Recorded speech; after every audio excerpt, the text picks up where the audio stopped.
In the heart of Lagos, where the city's pulse beats loudest, a shadow moved amongst the masses, his name whispered in fear and awe, the Phantom. Known for his cunning and elusive nature, he was the mastermind behind some of the most sophisticated internet scams the city had ever seen. His life was a tapestry of deceit, woven with the threads of countless victims' despair. Each morning, as the city woke to its cacophony of life, the Phantom would sit in his opulent, hidden apartment, plotting his next move. His latest scheme involved a phishing scam targeting high-profile business executives, promising them exclusive investment opportunities in Nigeria's burgeoning tech scene. However, beneath his calculated exterior, the Phantom was not immune to the pressures of his clandestine existence. His world was one of constant vigilance, where trust was a luxury he could never afford. His network was vast but faceless, with communication limited to encrypted messages and meetings in the darkest corners of the city. On this particular Boxing Day, he had planned to finalize a deal that would secure his financial freedom. But fate, with its twisted sense of irony, had other plans. As the sun set, casting an orange glow over Lagos, the Phantom prepared for what he believed would be his final scam. The meeting was set at a nondescript warehouse on the outskirts of Lagos, a place where the city's industrial heart met its criminal underbelly.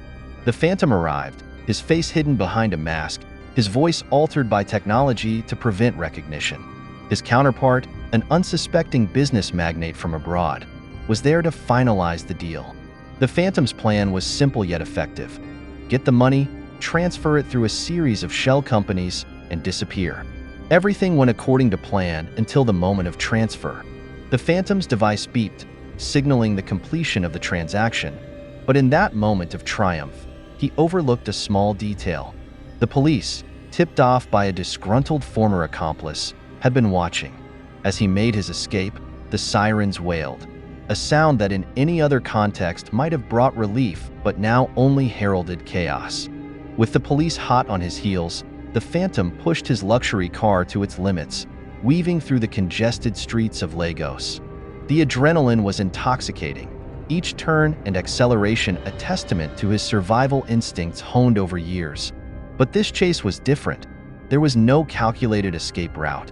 The police were relentless, and as Boxing Day festivities turned night into day with lights and music, the Phantom found himself cornered. In a desperate attempt to evade capture, he took a sharp turn onto a street where a local Christmas parade was in full swing. Children danced, their costumes bright against the night, unaware of the danger speeding towards them. The Phantom's mind raced, panic setting in as he realized the gravity of his situation. His car, now a missile of intent, bore down on the parade. The moment the car hit the parade route, the world seemed to slow down. The laughter and joy of the crowd turned to screams as the luxury vehicle plowed through the dancers. 5 children, in the midst of a joyful performance, were struck down. The car finally came to a halt, its front mangled, its driver in shock. The Phantom sat, the reality of his actions dawning on him as people rushed to the scene, their celebrations forgotten in the wake of tragedy. The community, once vibrant with holiday cheer, was now a place of mourning. Parents searched frantically for their children, the air filled with grief rather than carols. The police arrived, not just to apprehend the Phantom, but to deal with the aftermath of a disaster they hadn't foreseen. As the Phantom was pulled from his car, his mask removed, his face was one of disbelief and horror, now known to all. Lagos woke up to the news of the Boxing Day tragedy. Newspapers, radio stations, and social media platforms were flooded with stories of the 5 children who lost their lives. The community gathered in mourning, candles lit in a makeshift memorial at the site of the accident. The Phantom, now unmasked as Emeka Nwosu, was paraded in front of the media, his image forever linked to the tragedy. The city council organized vigils, and local leaders spoke on the need for justice and change. Discussions turned from festive planning to security measures, with calls for better protection of public events. The incident had not only taken lives, but had also shattered the illusion of safety in public celebrations, leaving a permanent scar on the city's heart. Emeka Nwosu, once feared as the Phantom, now sat in a courtroom, his life of anonymity stripped away. The trial was to be a spectacle, with media from across the globe covering it. Charges of manslaughter, reckless endangerment, and fraud were laid against him. The prosecution aimed to make an example of him, highlighting not just his immediate crime but his history of deceit. The courtroom was packed, with families of the victims present, their eyes fixed on Emeka, searching for some semblance of remorse. The defense argued that the accident was unintended. Emeka was fleeing for his life, not with intent to harm. Yet, the public sentiment was clear. They wanted justice for the children and for the trust that had been so brutally violated. As the trial progressed, witnesses took the stand. There was the police officer who had initiated the chase, recounting the events with a heavy heart, knowing his actions indirectly led to the tragedy. Parents of the victims spoke, their words filled with pain, but also a plea for understanding the broader implications of crime in their community. The narrative of the phantom's past victims also emerged, with some brave enough to testify about the financial ruin he had wrought upon their lives. Each testimony added layers to the story, painting Emeka not just as a criminal, but as a symbol of a larger issue plaguing society. Halfway through the trial, Emeka Nwosu decided to speak for himself. His confession was sobering. He spoke of his upbringing in poverty, the lure of quick wealth, and how he became the phantom. He admitted to his scams, detailing how each one was more elaborate than the last. But he also confessed that the accident was never his intention. His words were a mix of regret and self-justification, trying to humanize his actions while acknowledging the irrevocable harm he had caused. The courtroom was silent, processing the duality of a man who could orchestrate financial ruin yet claim no intention to cause physical harm. After weeks of testimonies and legal arguments, the jury retired to deliberate. The tension was palpable as everyone awaited the verdict. When they returned, the silence was profound. Emeka was found guilty on all counts, with an additional charge of vehicular manslaughter added. The judge, with a stern look, sentenced him to life imprisonment, emphasizing the need for society to heal from such a profound loss. The verdict was met with mixed reactions. While there was satisfaction in justice being served, there was also a somber acknowledgement that no sentence could bring back the lives lost or erase the pain. In the wake of the trial, Lagos began to heal. The community set up a foundation in memory of the children, aimed at supporting underprivileged youth and preventing crime. Discussions on internet security and the dangers of scams intensified, with new policies being debated in the city council. Emeka Nwosu, now a member in the prison system, reflected on his life. From his cell, he wrote letters of apology and remorse, though they could never undo what had been done. His story became a cautionary tale, a grim reminder of how one's choices can ripple through a community, leaving devastation in their wake. Years passed, but the memory of Boxing Day remained vivid. The Phantom's legacy was one of caution, his name now synonymous with the consequences of crime. Schools across Lagos began programs on digital literacy and ethics, using his story as an educational tool. Meanwhile, the victims' families found different ways to cope. Some channeled their grief into activism, others into art or community service. The incident had reshaped their lives, forging new paths out of tragedy. On a new Boxing Day, years after the tragedy, Lagos hosted a grand parade, this time with stringent security measures in place. The event was a symbol of recovery, of joy reclaimed from sorrow. The floats were dedicated to themes of peace, unity, and remembrance. Children danced again, this time under the watchful eyes of many, their laughter a testament to resilience. The city had learned to celebrate with caution, each step forward a step away from the shadow of the phantom. While Emeka Nwosu served his sentence, the investigation into his network continued. The authorities uncovered more of his accomplices, leading to further arrests and dismantling of his scam operations. This broader net revealed how deep the roots of internet fraud had grown in Lagos, prompting a national task force on cybercrime. Community leaders organized forums for healing, where psychologists and social workers spoke on grief, trauma, and recovery. These gatherings became platforms for sharing stories, not just of loss, but also of hope and community strength. The focus was on building a resilient society where crime would not find fertile ground. In prison, Emeka began a transformation.